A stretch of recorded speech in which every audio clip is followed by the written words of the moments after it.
There comes a moment in life when everything you thought was real suddenly feels like a lie. When the people closest to you, the ones you loved the most, turn into strangers in a matter of seconds. For Teyana that moment wasn't just painful, it was earth-shattering.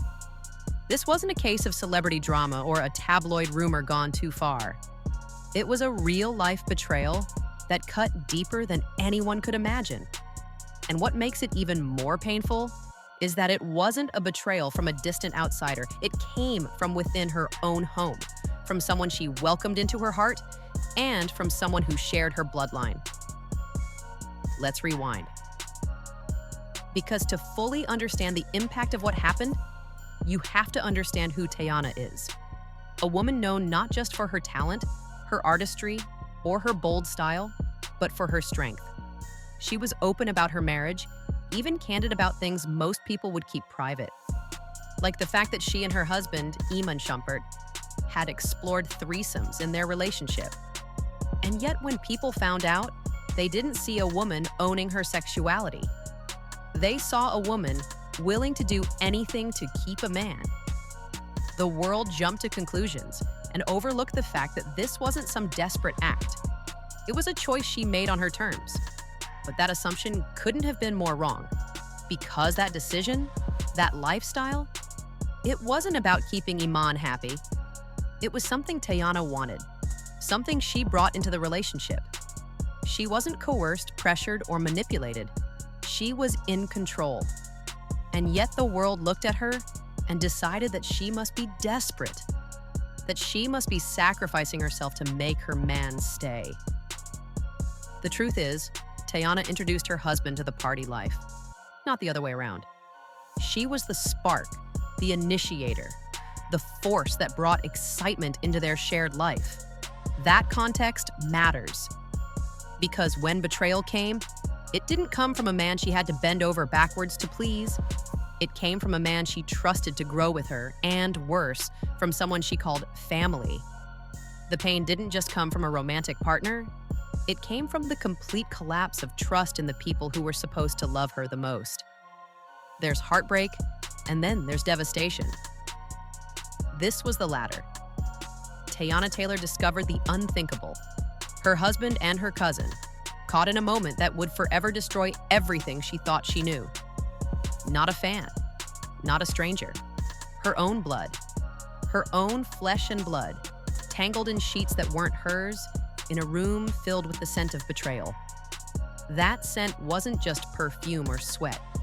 It was the unmistakable presence of deceit, of secrets, of trust shattered beyond repair. People close to Teyana say she had been sensing something was off for weeks, maybe even longer. Iman had become distant, short with her, distracted. Her cousin, once warm and friendly, had turned cold. There were glances, the kind of glances that are supposed to be subtle but always leave a trail. Inside jokes she wasn't part of. Late-night conversations that didn't include her. And when she confronted either of them, they made her feel like she was overthinking. Like she was imagining it. Gaslighting at its finest, making her question her own instincts. But Teyana knew. Deep down, she knew. Something was wrong. A woman's intuition is powerful and hers was screaming. One night, she decided she couldn't take the uncertainty anymore. She drove to the house without telling anyone. No heads up, no warning. She parked outside quietly and used her key to slip in. Her heart was racing.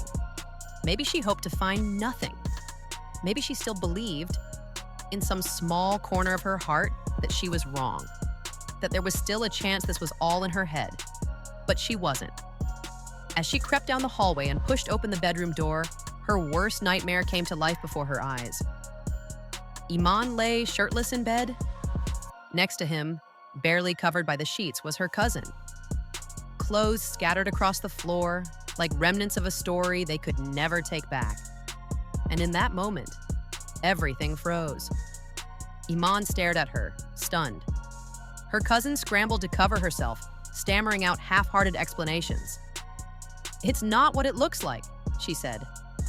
But those words were empty. Because it was exactly what it looked like. Teyana screamed, not out of anger, out of grief.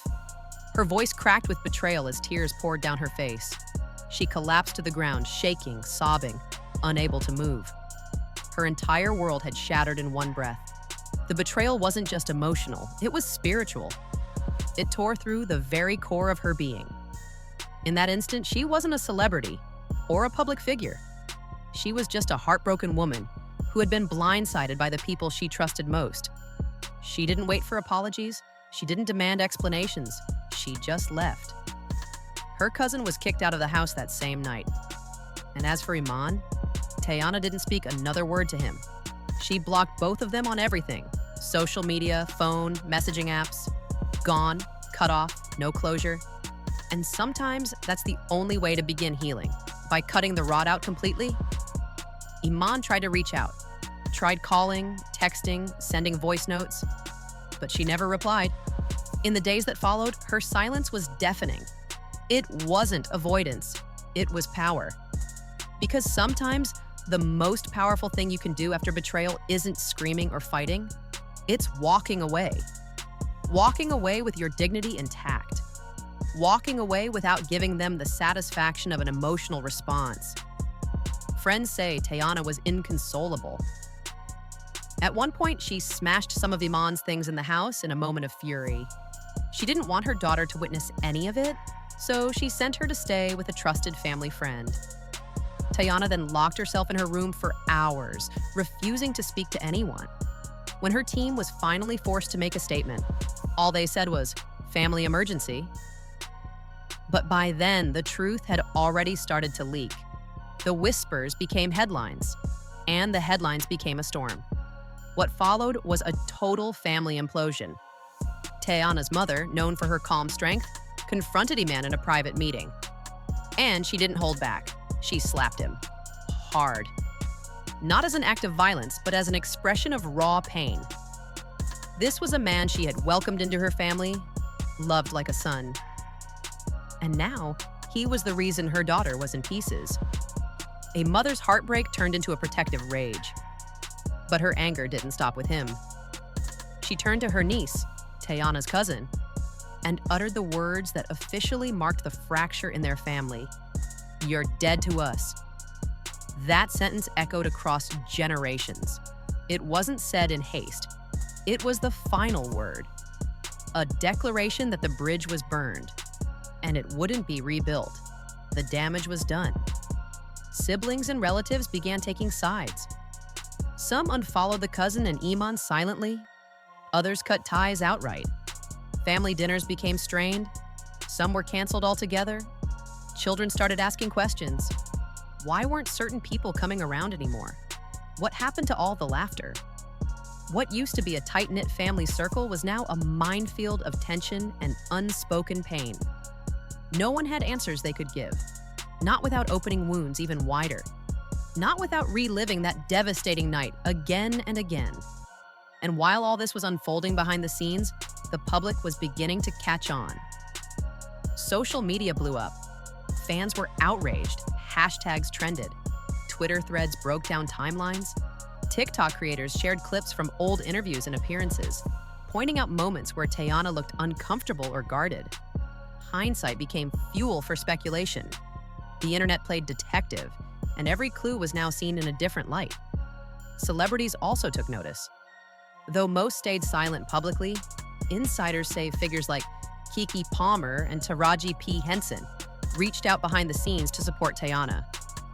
No dramatic Instagram posts, no thirst for attention, just real private solidarity. Sometimes the loudest support is the one that doesn't need an audience. Through it all, Teyana didn't say a word publicly. She didn't call anyone out. She didn't release a diss track. She didn't even issue a formal statement. And in that silence, she found power. Her restraint became her strength. Her silence wasn't weakness, it was dignity. It was peace. It was control. It was the mark of a woman who knew her worth and didn't need to lower herself to explain it. Fans rallied around her more than ever. Her image didn't crumble under scandal. In fact, it grew stronger. Brands that might have backed away in the face of drama leaned in, supporting her strength and grace. Her resilience became her brand. She wasn't just an artist anymore. She was a symbol of what it means to survive something that should have broken you, a symbol of how choosing peace over chaos is an act of radical self-love. Now, those close to her say she's focused solely on her daughter and her healing. There are rumors she's considering a big move, a new city, a fresh start. Not to run away, but to reclaim her space, to rebuild her life on her own terms, far away from the shadows of betrayal. A clean slate. A future written by her, not by what happened to her. And as for Iman, his silence has continued. No public apology, no defense, just absence. Maybe he thinks the scandal will fade. That time will fix what he broke. But this isn't the kind of wound that heals quietly. This isn't a mistake. It's a rupture. And no amount of waiting can undo the damage. He may never regain the respect he lost. And maybe that's the consequence of actions that destroy lives. In the court of public opinion, he's already lost. And the cousin? Her name may never make headlines again, but within the family, her name is now a curse. A reminder of what happens when trust is destroyed from within. A name that used to bring memories of childhood and connection, now only brings pain. Teyanaylor is still standing. Not because she wasn't hurt, but because she refused to let the hurt define her. She chose herself. She protected her peace. She walked away not with bitterness, but with boundaries. She closed that chapter and locked the door behind her. So what comes next? Whatever Teyana decides to do from here, one thing is certain. It will be on her terms. Whether she channels this pain into her art, her next business move, or simply a quieter life with her daughter, she will rise. Because she's already proven something most people never learn. Sometimes the loudest statement you can make after betrayal is saying absolutely nothing at all. And that's exactly what makes her powerful. Let us know your thoughts in the comments. Could you forgive a betrayal like this? Or is this one of those moments where silence is the final word? Don't forget to like, comment, and subscribe for more deep dive stories that go beyond the surface. Because behind every headline, there's a human story worth hearing.